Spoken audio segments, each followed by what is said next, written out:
L'honneur revient à Abdoul Mbaye de procéder à la clôture du Salon international des mines 2012. Ouvert il y a 2 jours, le Sénégal a offert au monde entier des opportunités et des conditions propices à la réflexion.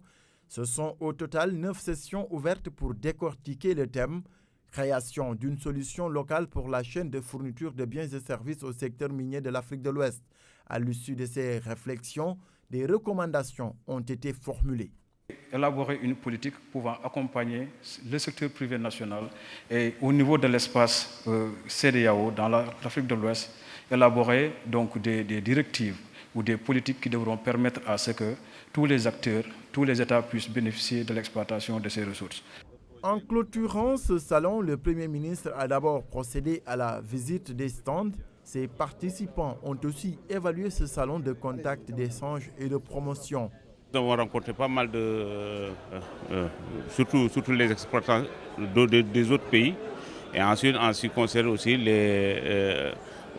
nos partenaires mécaniques, c'est-à-dire nos partenaires qui nous fournissent du matériel. Nous les avons rencontrés ici. Au même moment où on fait l'exploration, on est en train de faire des actions sociales.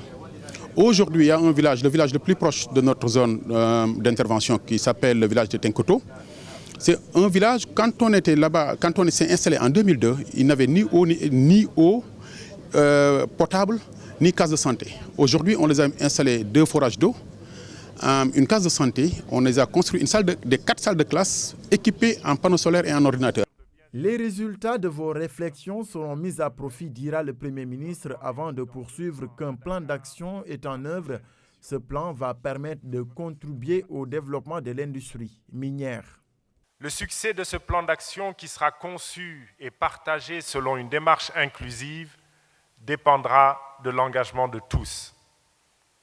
Je vous invite donc à contribuer à sa réussite et soyez sûrs que le gouvernement, pour sa part, prendra toutes les mesures qui lui incombent pour l'édification d'une industrie minière prospère et porteuse d'une croissance équitable et durable. À toute chose, une fin. Au terme de ce salon, c'est un satisfecit qui a été délivré au maître d'œuvre, au directeur général des mines, au ministre Ali Ngouille Ndiaye et à toutes les entreprises partenaires du CIM 2012. Avec ce succès, l'édition 2014 est certainement sur de bons rails.